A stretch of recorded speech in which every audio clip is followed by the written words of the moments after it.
Thank you, everybody, for coming to the Aaron Torres Podcast YouTube page. If you could do me a quick favor, see that little subscribe button at the bottom of your screen? Go ahead, click that subscribe button.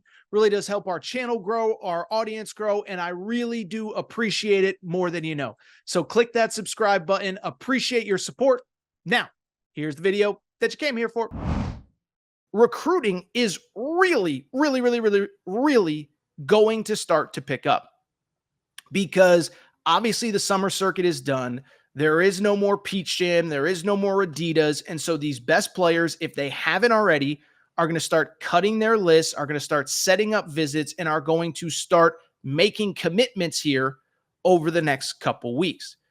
Couple updates that I think are worth noting, including one that literally has happened during the show. First off, five-star guard Darius Acuff. He is originally from the state of Michigan, now plays at IMG Academy, top 5 player in the class of 2025. He commits on Friday down to Arkansas, Michigan, and Kansas. This feels like a done deal for the Arkansas Razorbacks. And listen, we'll react to this on Friday when it happens. But you look at this kid, has had a history with John Calipari from the beginning, back to the Kentucky days. Know the family a little bit, and I think the idea of playing for that NBA developmental coach really is going to help. And I believe he took a visit to Arkansas after Calipari got there. So a lot of times, you want to go play for Coach Cal, but you're not familiar with the campus. It's going to take a while, whatever. But Darius Acuff, in my opinion, is just about a done deal to Arkansas. Would not be surprised if that happens here in the coming days. Really quickly, we did an extended update on this player on Tuesday night. But Malik Thomas, a guard out of Pittsburgh, has cut his list down to 7. That 7 is Pitt, his hometown school, UConn, Arkansas, Alabama, Auburn, Kansas, Kansas State. Cut that list down to 7 on Tuesday. And I'll be honest, he can do the song and dance. He said he's planning on more visits. This, to me, feels like it is going to be a UConn commitment eventually. And again, we did the extended update, but if you missed it, here's just some stuff. One, first of all, UConn checks a lot of boxes right now, right? 2-time defending national champion. They're developing pros at an insane rate. Like, I don't think people appreciate that part of what Dan Hurley has done. Because Dan Hurley, obviously, you had 4 players off last year's national championship team drafted, the 2024 national championship. Klingon and Castle go in the lottery. And then, of course, Tristan Newton and Cam Spencer go in the second round. Now, you might sit there and say, well, they're second rounders. Who cares? Neither of those guys was anything resembling an NBA player prior to when they got to UConn. By the way, Donovan Klingon was like a top 40, 50 recruit when he came to UConn. So nobody thought he was an NBA player either. 2, by the way, I shouldn't even mention Jordan Hawkins, didn't mention Tyrese Martin, didn't mention James Bouknight. So they check a lot of boxes. Beyond that, it appears as though him and Dan Hurley have a little bit of a man crush kind of deal going, because at the end of the day, this was the kid, if you remember, that was supposed to visit UConn in early June. Well, we know what happened in early June. Dan Hurley went to interview with the Los Angeles Lakers. And so it became interesting because when Dan Hurley left to go interview with the Lakers, the visit got pushed back. And you sit there and say, well, like, that's a bad thing. Campus visit had to be rescheduled, whatever. Do you remember what the kid said? The kid was like, yeah, I have no problem with that. I think it's awesome. It speaks to how in demand Dan Hurley is. And if that guy's good enough to coach LeBron, I want to play for him. Now, I'm paraphrasing a little bit, but he said that he believed that it made UConn more attractive to him because he just very simply said, like, I can go there and play for one of the best coaches in America, be developed, whatever. And so you have that factor. You also factor in, again, that remember, this was a situation where when you look at his recruitment, it's not just about UConn. It's about the other schools on his list as well. Arkansas, as I said, I think they're going to get a 5-star point guard by the end of this weekend. Now, Arkansas fans would argue those two can play together. I'm a little bit doubtful. And so because of it, I don't think that's a great fit for him.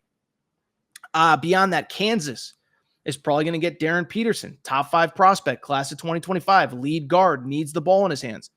Don't think Meleek Thomas is a great fit to play alongside him. Kansas State, he said, I don't even know if I'm going to be taking a visit out there, so I don't really count them. Pitt is interesting because he has taken a visit to Pitt, but he's actually playing at Overtime Elite this year in Atlanta. And so my question is being away from home actually hurt Pitt, especially because it's not like a super prominent program that is awesome. Like if he was from Connecticut and was leaving Connecticut high school basketball, I wouldn't say it's good, but I don't think it has the same impact as it does at Pitt. So in the end, he's another one. Now, he probably won't make a commitment till closer to the early signing period in November, but my guess is that he ends up being a UConn Husky. He cuts his list to 7 on Tuesday. Don't think it really makes that much of an impact, in my opinion. Speaking of cutting a list on Tuesday, there's a player that we have not talked about that I find to be a fascinating prospect. And I'll be very curious as to what his future holds. So there's a 7-footer out of Vegas named Zyon Quinn, okay? Top 25 prospect, legitimate 7-footer, monstrous kid. 7 foot, 7'1", crazy athletic. I don't even know who he fully reminds me of, but strong, athletic, rim protection, all of that. And earlier this week on Tuesday as well, alongside Malik Thomas, he cut his recruiting list as well. Down to 6, Arizona, BYU, Michigan, Stanford, UNLV, and USC. Now, what I would say about this kid, I don't know that there's like a program that jumps out to me as like the no doubt about it, like they are the definitive leaders in the clubhouse. I do think anytime a kid on the West Coast has Arizona in the mix, Arizona's always going to be a factor. I've been to Tucson, basketball crazy school. I always say like Tucson's probably the most underrated. Actually, producer Matt and I did a video about this when we were in Vegas for the Pac-12 tournament. Rest in peace, final Pac-12 tournament. But about how underrated that Arizona fan base is. And that city is basketball crazy. They love the Wildcats. So I would think that they would be a real factor. He's from Vegas, so I think UNLV would be a factor. USC with Eric Musselman, they're not going to back down to anybody in recruiting. I also do think it's a little bit interesting that BYU is in the mix. I know we've talked a lot about BYU, but this new coaching staff with Kevin Young is absolutely fearless in their pursuit of the best players in the country. In this 2024 class, they got Yegor Demin, the kid that would have been a 5-star. He's from Russia.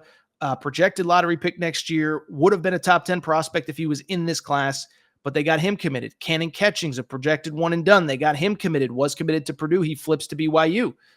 And as we talked about late last week, it feels to me like AJ DeBansa, the number 1 player in America, as good as anybody in America. BYU has as good of a shot as anybody in America on that kid. And so I don't know that they're going to get him, but they're in the mix, and now they're in the mix for this 7-foot monster. And really quickly, I'll say this. People keep asking me, like, Torres, how is BYU in the mix for all these kids? One, I'll say this. Obviously, NIL is a factor, and we've talked about it, but Ryan Smith, who is the owner of the Utah Jazz, I believe he's the guy that's bringing hockey to Utah as well. I think the Arizona Coyotes are coming or whatever. Not a big hockey guy, forgive me. He is financially very supportive of that program. But let me take it a step further really quickly because we do got to get out of here. But like, I think there's this idea of like, how can they get all these players with the honor code that goes on at that school, and who would want to go there? Let me say this. I'm not saying that BYU would have been my first choice because I have way too many vices in life. None of them that have cost me too much, but like to have a cold beverage here and there, like to, prior to marriage, maybe, whatever. No, neither here nor there. But what I've been told about the BYU people and this new staff, they're using the honor code to their advantage. They're basically saying, look, if you can't stay out of trouble, if you can't stay away from girls, if you can't stay away from booze, if you can't stay away from, weed, let's just call it what it is. If you can't do that for 8 months as a college basketball player, you got no chance when you get into the NBA. But on the flip side, if you come in here with all the rules that we have and there's no problems, NBA teams will never have to question your character again. And so I just bring it up because I have been so impressed by that staff and what they are doing. I can't sit here and say that Zyon Quinn, the favorite is BYU. but I don't think it's totally out of the realm of possibility as well. Finally, really quickly, right now, as we're recording, Jasper Johnson, 5-star, originally from Kentucky, played at Link Academy. He's transferring again.